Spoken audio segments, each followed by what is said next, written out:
Are you invested in the stock market? I don't care whether you're managing a full-blown portfolio or just having fun with a few trades. This affects you. I've got good news and I've got bad news. The good news is that earnings for stocks are on the rise and profits are looking promising. The bad news is that valuations are rising even faster. Warren Buffett has been selling stocks hand over fist. In fact, in the last 6 months, he has dumped a large chunk of his Apple and Bank of America shares. Is Warren right? Or is there something stocks are seeing that some of the brightest minds on the planet are missing out on? Let's find out. Welcome to The Money Runner. I'm David Nelson.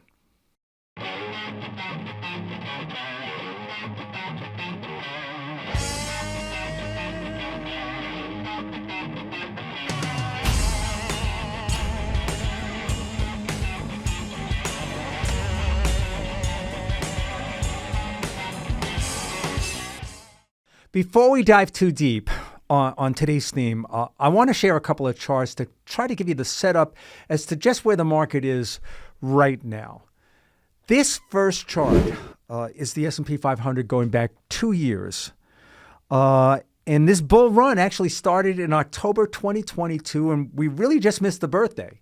The 2-year anniversary, I think, was on October 13th, but obviously a very strong bull run for the last 2 years. And of course, the question on everybody's mind is how much gas is left in the tank? How much concern is there out there?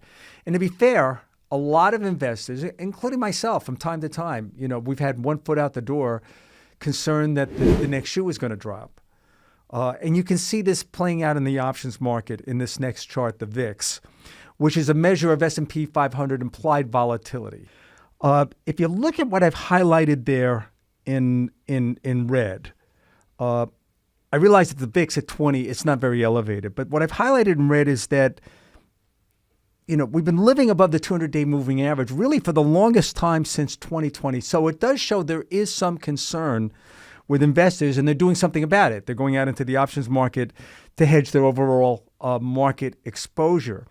There are other markets out there that are kind of, putting up some red flags as well. I find this next one kind of unusual. It's really a chart of the dollar versus gold. And that dollar is on top there in white, and that's the U.S. dollar, of course. And on the bottom is spot gold. What's interesting here is that, gold has hit an all-time high. And up until recently, the dollar had been kind of rolling over, in part as a reaction to the Federal Reserve cutting rates. That kind of made sense. But recently, you've seen this spike since the beginning of the month in the dollar. What's unusual here is that gold is pressing higher as well because, well, let me explain gold. Gold goes up for a lot of reasons. It's obviously an inflation hedge. It's used to hedge against geopolitical turmoil. There's certainly enough of that. Maybe that's part of the reason here. But there's also a strong inverse correlation between gold and the U.S. dollar. The dollar goes down, gold goes up. It's the alternative currency. So the dollar going up and gold going up at the same time, it's notable. So I've highlighted that as something of a red flag. This next one, this is the real red flag. And this is the chart that we're going to have to explain and come up with an answer as to why this is happening. What you're looking at right there is the S&P 500, obviously, on I-95 North. And that green line is estimates on a 12-month forward basis. It's a blended estimate looking 6 months backwards, 6 months forward.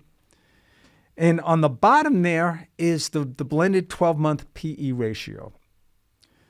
What's odd here and what needs explaining is that estimates are rising, but valuations are rising for faster because the estimates you can see going up, but you can see that PE ratio, we're still climbing. I think we're at around 22 on a forward basis. So we kind of come up with an answer for that. Why is that happening? Why are investors willing to keep paying more and more for stocks? Because what we're looking at is a fair amount of multiple expansion.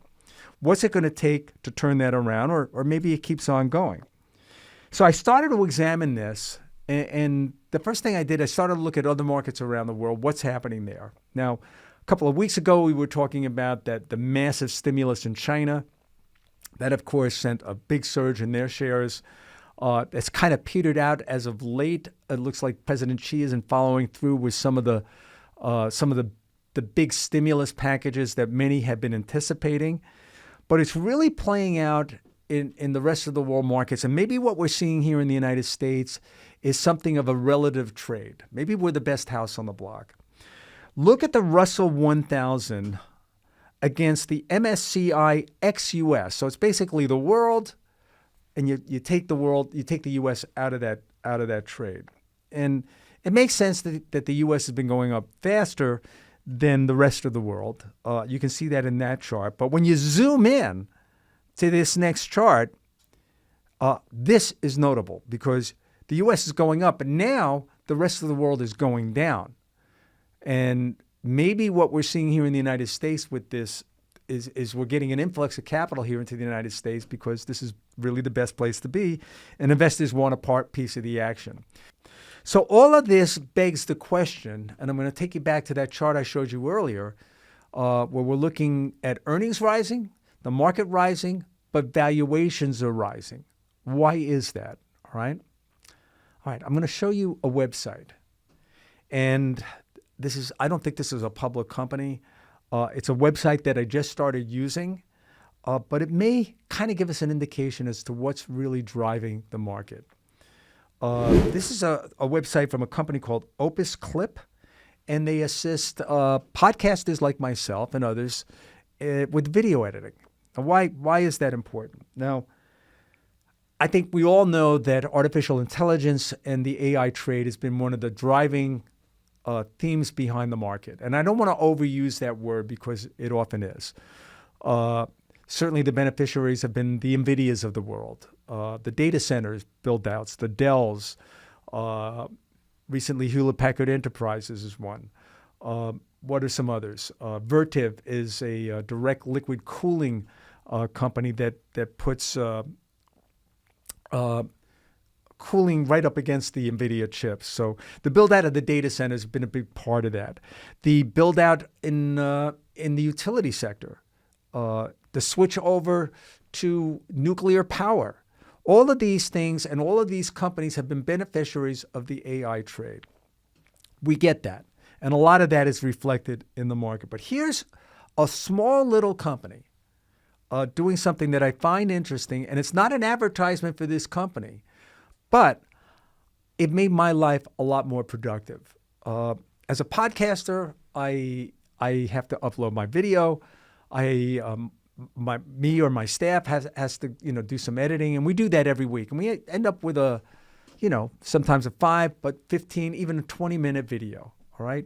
Then later on, when I want to get it on TikTok or Reels or put it out on X or Instagram, we cut it up. The most people like short form video, and they like to see it in that vertical format. You're probably watching this podcast in the typical letterbox format, but now we've got to convert it to vertical. That takes some time, and when you do that, for anybody that's out there doing video, you got to zoom in, and now you've got to scroll, and now you're going to have to put in some closed captions. And then if you really want to get clever, you're going to have to pulsate the words like you see on these very popular TikTok and Reels videos. It's a lot of work. And I can tell you that from one podcast, if I wanted to get 3 or 4 videos, I'm probably looking at a few hours worth of work. Well, this website, for a cost of, I think it's around $29 a month, I can upload a full-length video, put in a brief description about what I want, and it will do all the work for me probably in a couple of minutes. And it will spit out 4 or 5 of the best moments in my video. And I got to tell you, it does a great job in finding those best moments. I'm not sure I could have done a better job. It seems to know me better than I know myself. It goes in and grabs those moments, puts it in a vertical format, and sometimes even if I'm doing a network TV show and I'm on with an anchor, it will split it in half and have us both up there. It knows that, all right?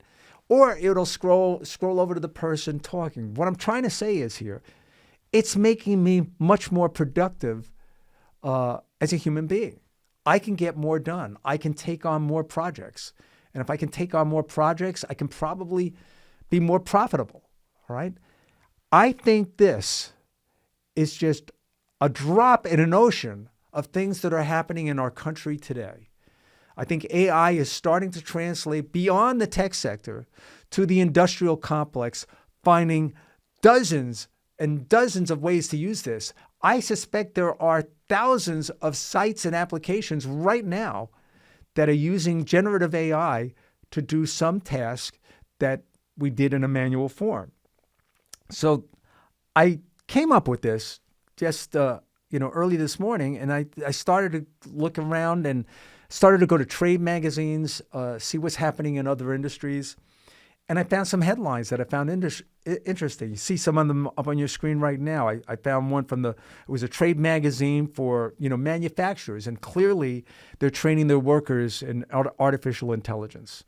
AI adoption seems to be translating in the healthcare sector. I find a lot happening in the insurance sector. I'd love to dive into that and see what the insurance industry is doing with artificial intelligence. What I'm saying is that virtually almost every industry and company out there is going to be using this tool in some way, and it's going to make them more productive. So what does that do for stocks in general? Well, generally speaking, if you're more productive, all right, and you increase productivity, you get higher earnings. Profit margins rise. You probably end up with increased GDP and economic output. Generally leads to higher investor confidence. And more importantly, one of the things we're most concerned with, it probably helps reduce inflationary pressures. If you translate it into numbers for the market, it starts to get really exciting. If you look at this chart here, where you're looking at profit margins for the S&P 500, we're residing somewhere between 12 and 13, and it's projected to rise.